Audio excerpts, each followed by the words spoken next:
dance under fading skies. Tattered flags waving dreams in our eyes. The crowds roar like a storm on the wind. We're the underdogs fighting again.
Hey, what's going on? I figured out technology. Seriously, man, I figured out technology, and here I am behind this landscape right here. Yes, I figured it out, although you can kind of tell what I'm doing under this arm right here. You can kind of see the mirroring image on this thing isn't on, right? So now it's kind of ass backwards. But yes, your boy has finished that, figured out technology finally in time for this edition's USMNT Yanks Abroad here on Stateside Footy. I want to thank all those that are tuned in. Of course, make sure you hit that like and subscribe button, and also hit the notification bell as well too, so you do not miss out on any upcoming Stateside Footy content. Okay, now as my computer freezes a little bit. All right. Interesting weekend. Very good performances.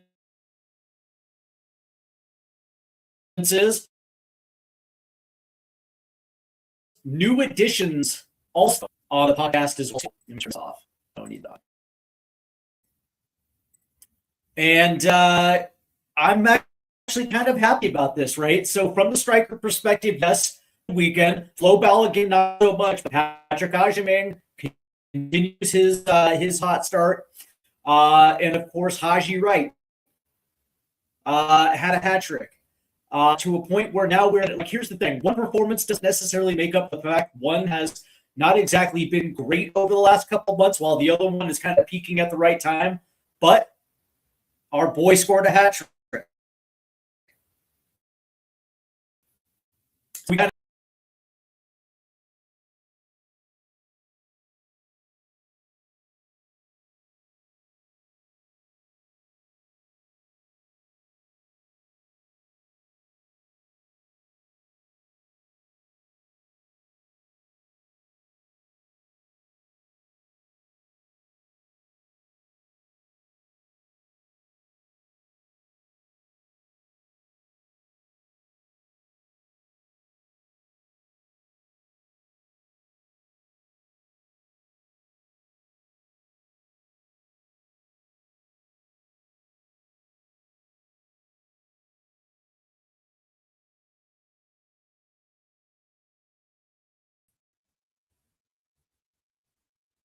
unbelievable. There we are. And I do apologize.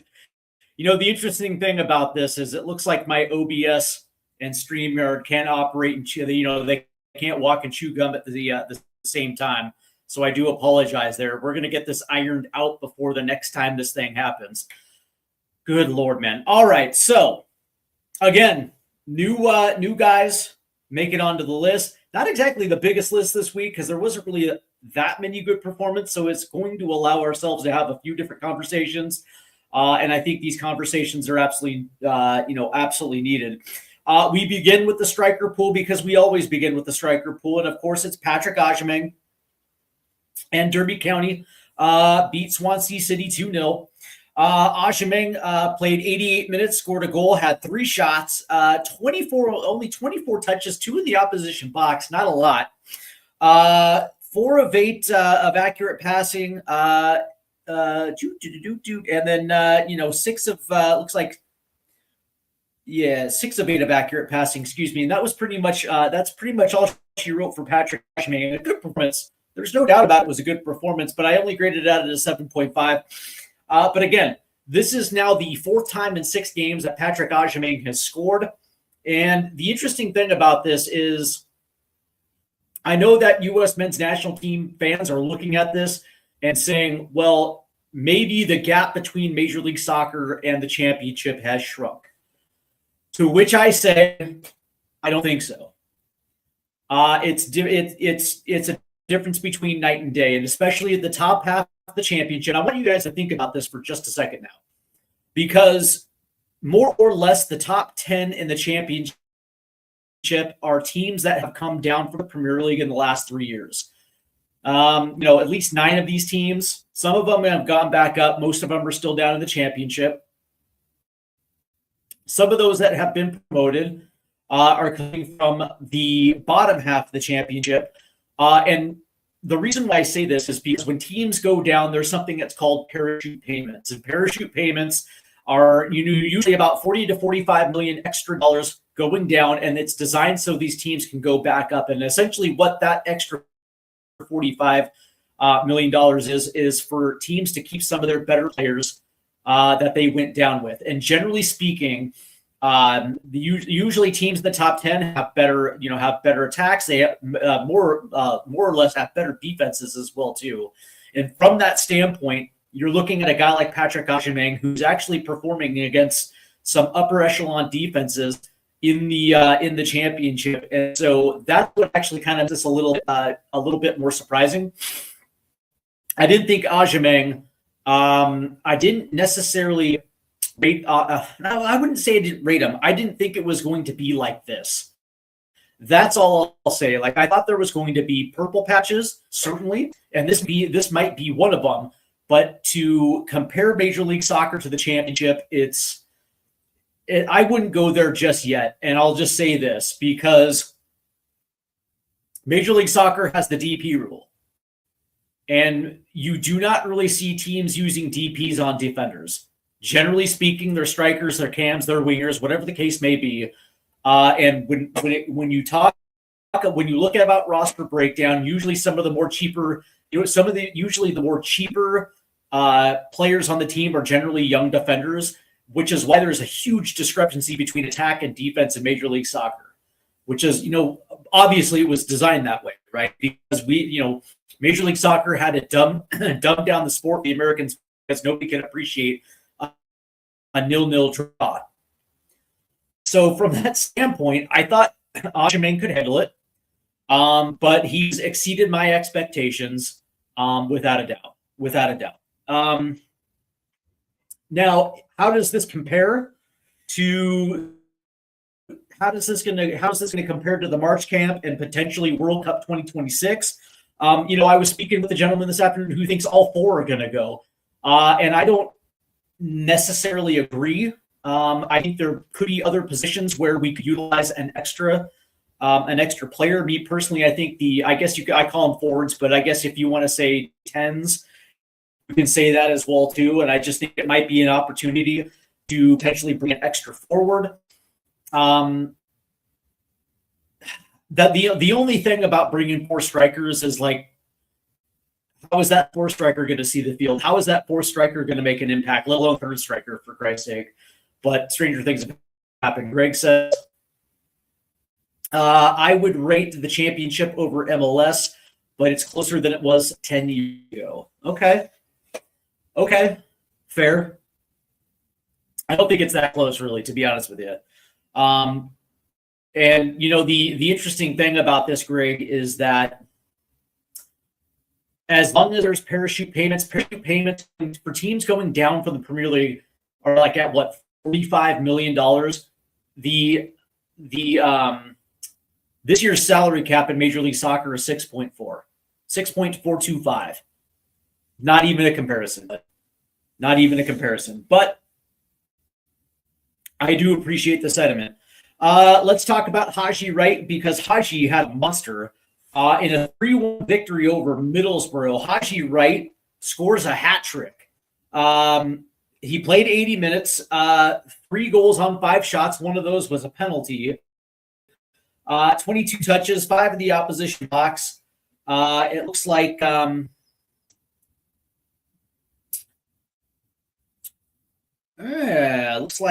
he also had 2 of 3 successful dribbles, 2 of 5 in ground duels, 2 of 4 of aerial duels on the defensive side.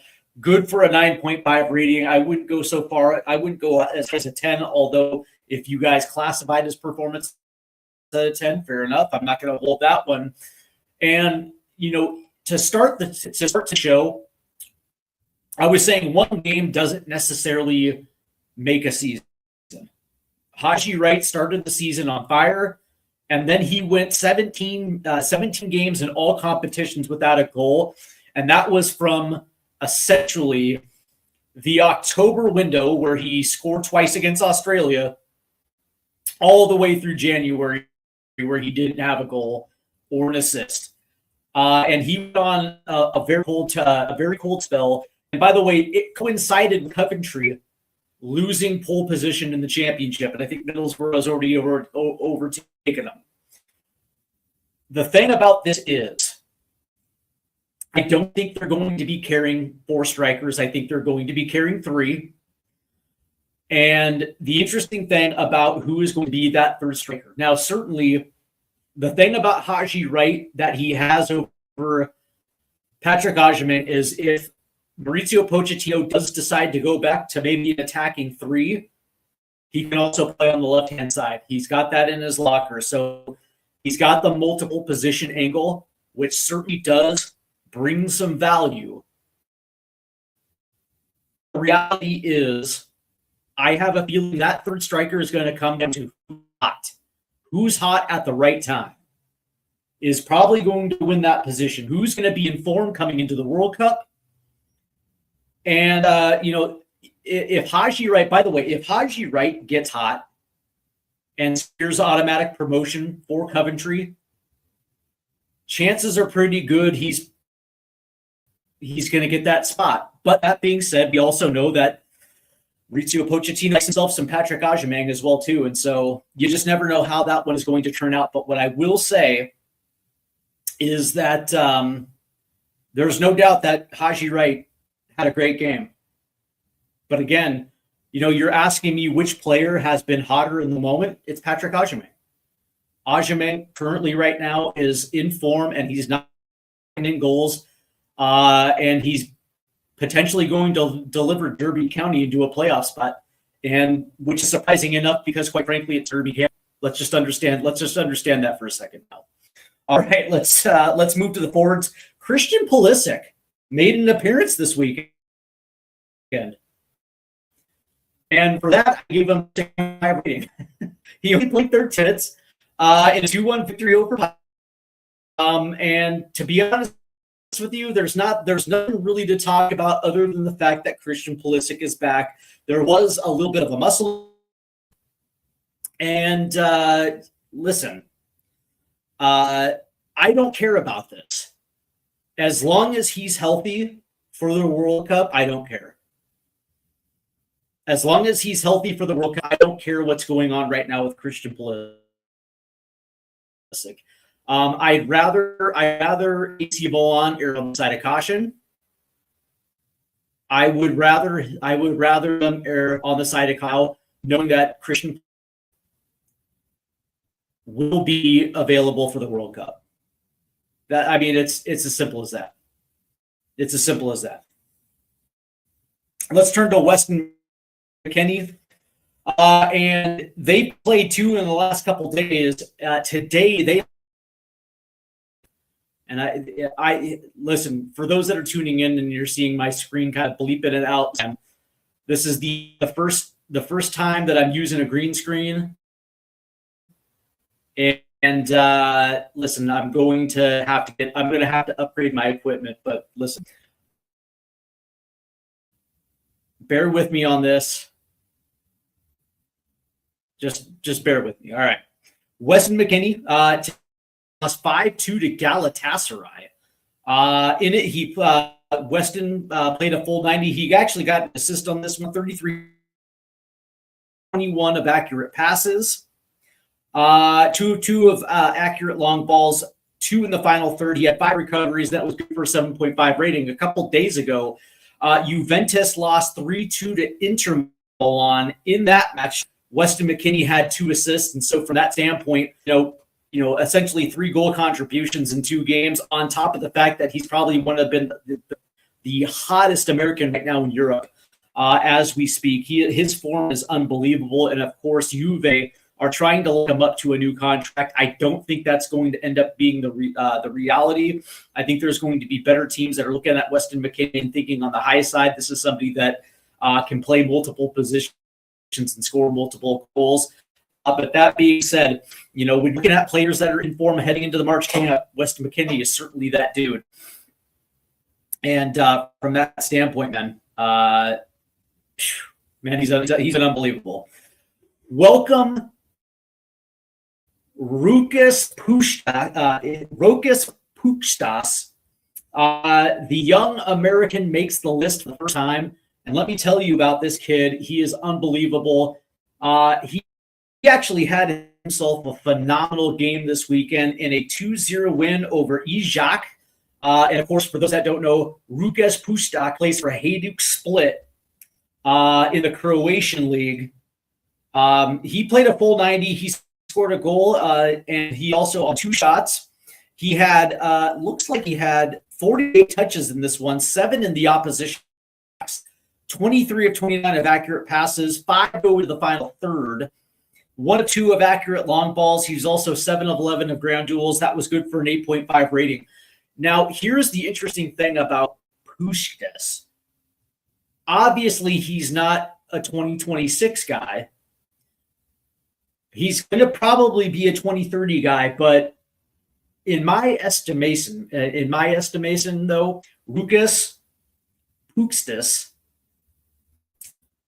I kind of want to see what he's looked like. I kind of want to see how he fits on the senior national team, man. So far, it's been youth and all that good stuff, and certainly he's at a level right now that's conducive to his skill set. Fair enough, but I kind of want to see it. I kind of want to see what this kid looks like on the senior team.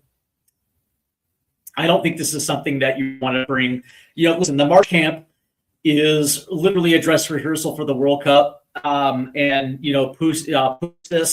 probably, he's probably not going to get any game time, but still, I kind of want to see what he looks like with the senior national team, man. I really do, man.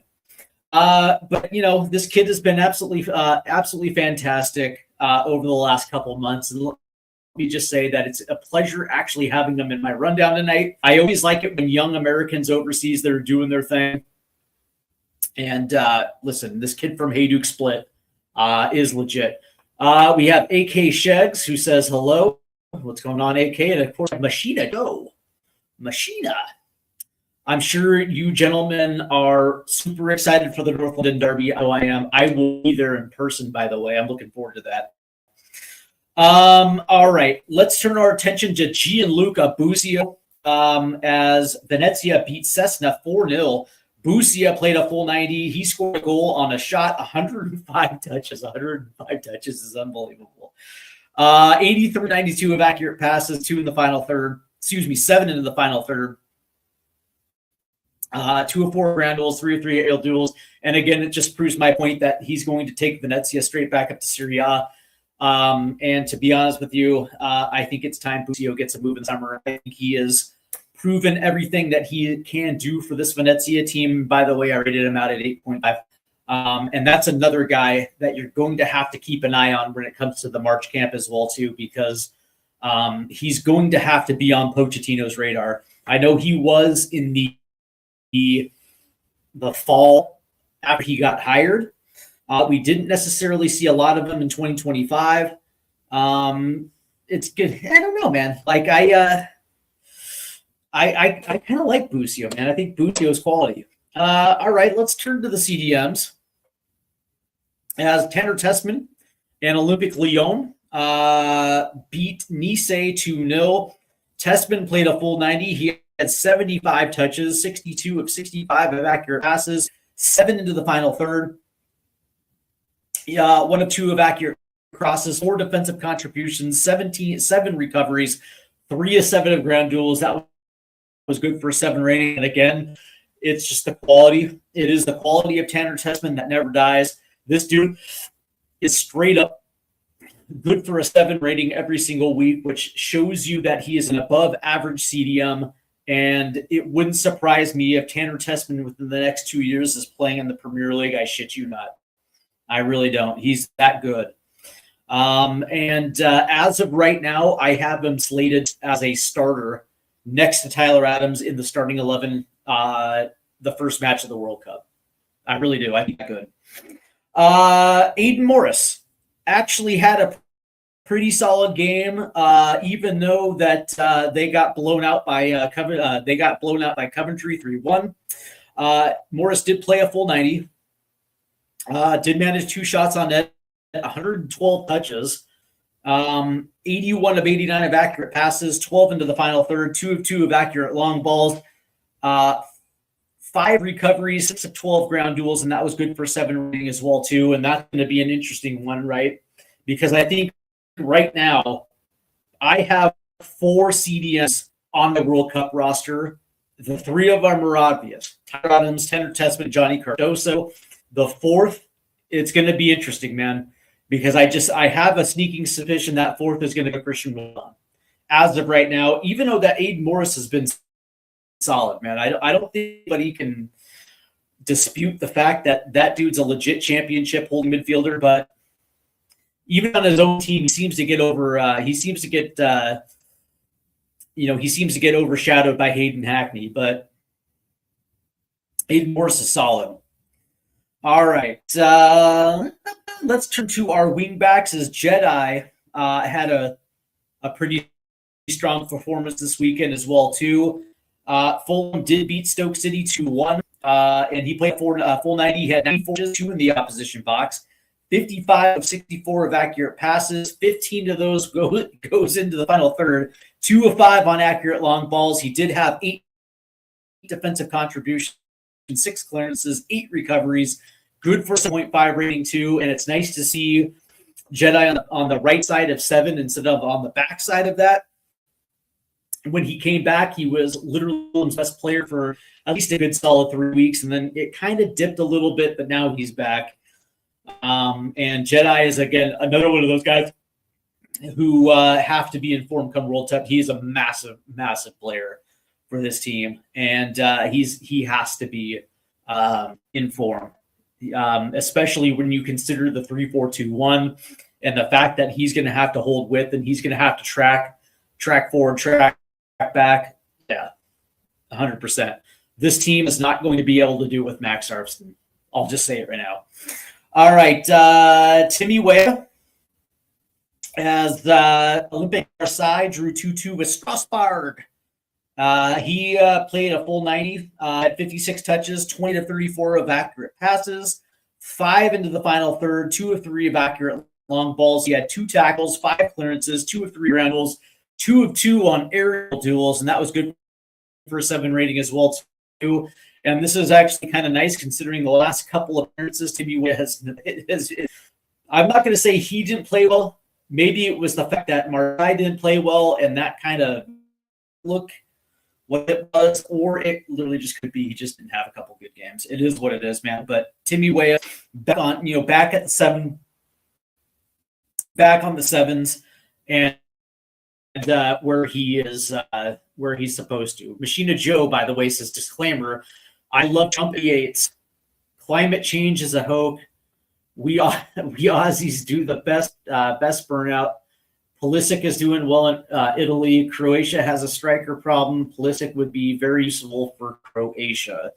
Well, unfortunately, Pulisic has like 50 some odd caps for the United States, so that's absolutely not going to happen. That is absolutely not going to happen. What I can tell you, Machina Joe, is that he could end at Tottenham. Better than nothing. Better than nothing.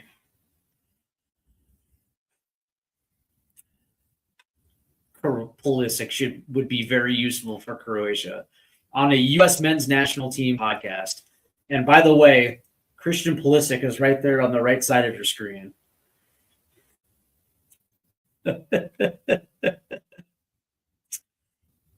yeah, he can't play for Croatia. Lastly, we've got to talk about Noah Kai Banks as Osberg beat Heidenheim 1-0. He played a full 90. 57 touches, 37 of 39 of accurate passes, 3 into the final third, 3 of 4 of accurate long balls, 1 of 1 of accurate crosses, 8 defensive contributions, 2 tackles, 5 clearances, and it looks like he was 5 of 7 of ground duels, 2 of 2 on aerial duels, and that's good for a 7.5 rating. A kind of a down week for center backs in our pool. Chris Richards kind of didn't necessarily play well. Neither did Mark McKenzie. Neither did Austin Trusty. And Noah Kai Banks is a lone standout. Now, I've been hearing a lot of what's the word I'm looking for? I heard a lot about Noah Kai Banks being a starter at the World Cup. And to be honest with you, I'm all for it, man. I'm really all for it. I guess the question is can a 19-year-old step into that role and be effective at a major tournament? Because the U.S. actually has Mark McKenzie, who I will make the first. I will be the first one to say that yes, there is a lot of there's a lot of green when it comes to Mark McKenzie at the international level. He really hasn't got a lot of minutes under Mauricio Pochettino, but it looks like the back three is. Ooh, excuse me. The back three, I beg your pardon. The back three is going to be here to stay throughout the World Cup, right? So the question is like who at that right side is going to give you the best bang for your buck, right? There's 3 opportunities. There's 3 choices here. First one is Mark McKenzie, and you know when you listen to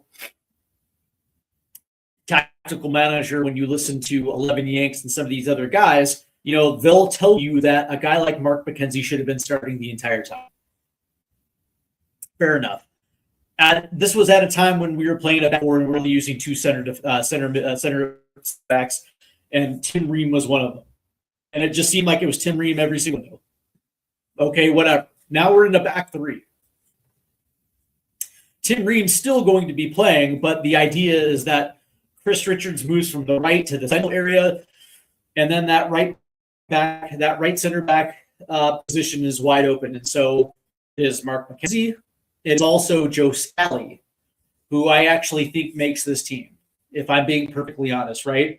When Borussia Mönchengladbach fired their coach and they brought in their new guy, they switched to a back 3, and he went essentially right back in a 4, and kind of did play a little right wing back, but sooner rather than later, the coach realized that they gave him a shot at that right center back position, and he kind of made it his own, and he's been pretty good at that position in the Bundesliga.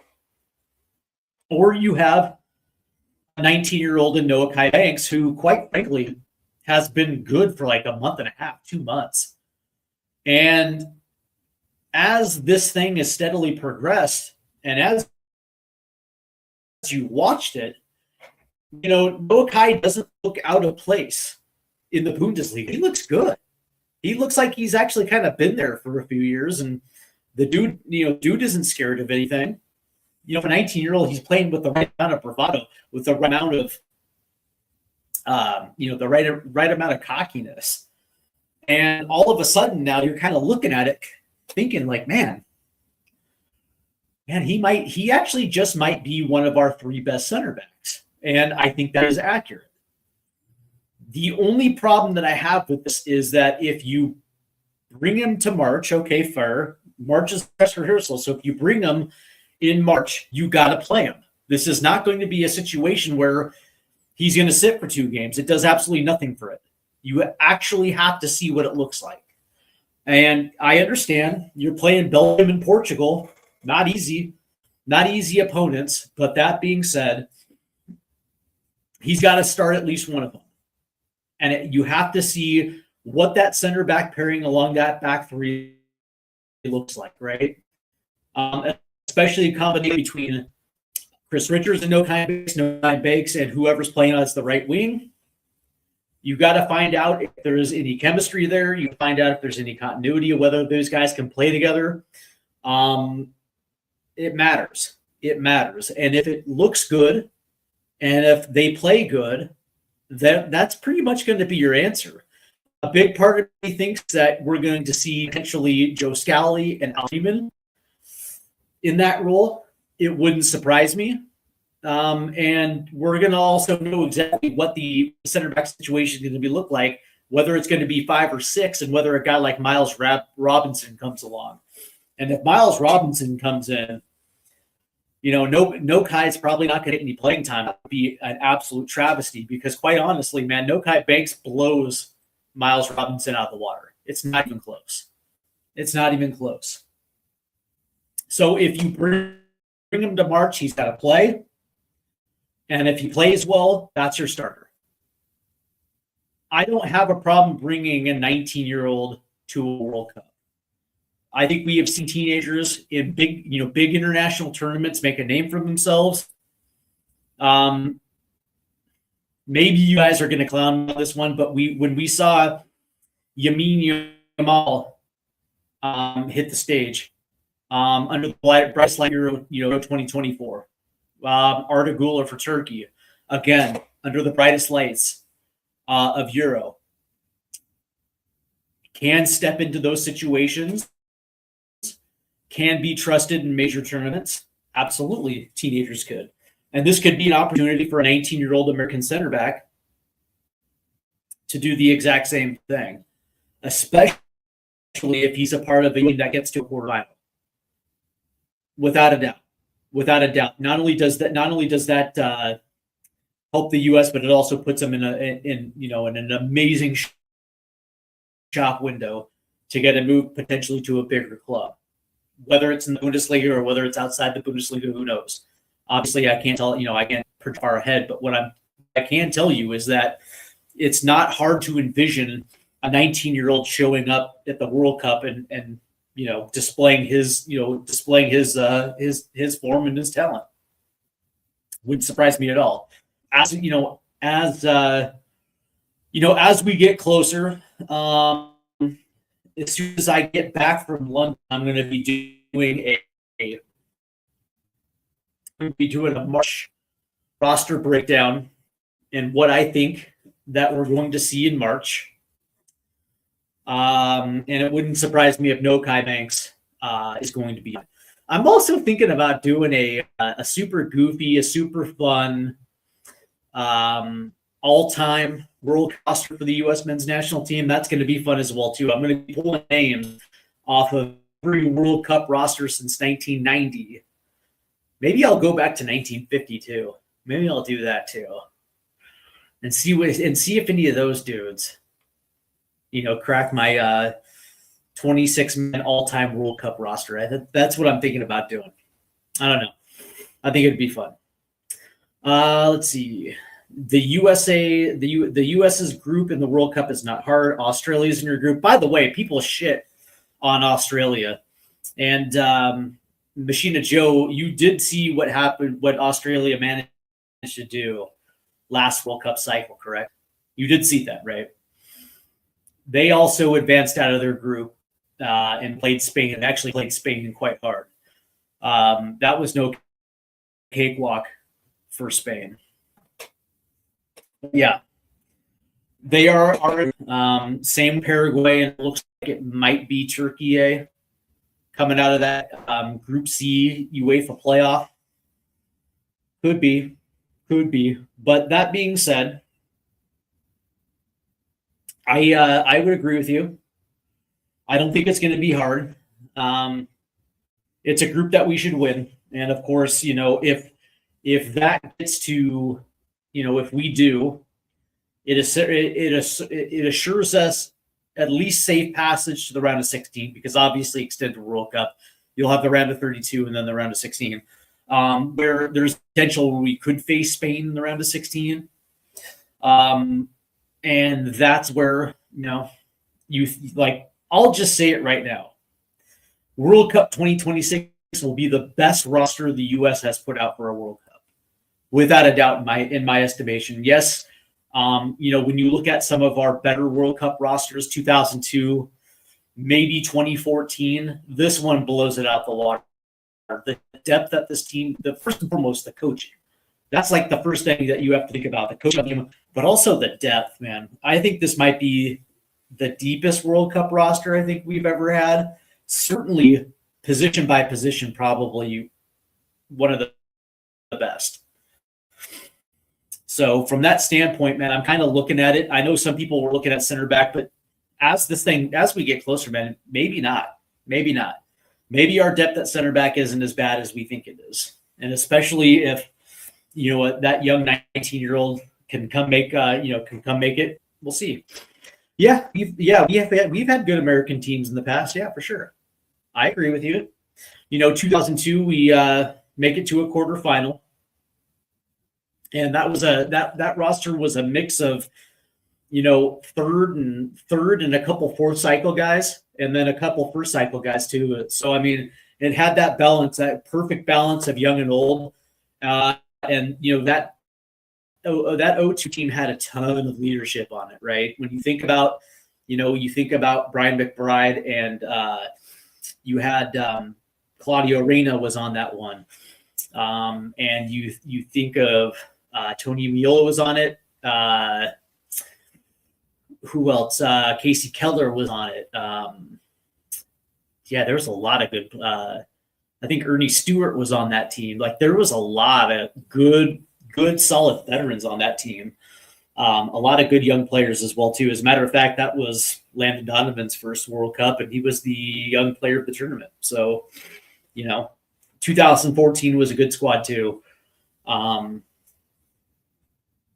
But this one's going to shape out to be one of the best. So I think our striker pool's been the best as it ever it's been. You can make a case that our striker pool goes 3, maybe not playing in some of the best leagues in the world, but all 3 currently now are playing overseas, 2 in the championship, all 3. 4 if you consider Damian Downs. Obviously, he signed with Southampton, but he's over in Germany on loan. But Josh Sargent still contracted with Norwich City, so I guess you can say 4 of them. Yeah, man, this is going to be a crazy World Cup. We want to thank you for stopping in, Machine to Go, AK Shags, Greg 1987, Nate T 75. You're the best. I want to thank you guys for tuning in. That's going to do it for me. I hope you've enjoyed the green screen, man. We're starting to turn the page here on Stateside Footy. So yeah, man, we're going to be doing some cool stuff with this, and it's going to be fun. And the best part about this is that our live streams are going to be night and day better. So that's what I'm looking forward to. The first MLS live stream is going to be just unbelievable. So I hope you guys stick around, man. That's going to do it for me, guys. Good night.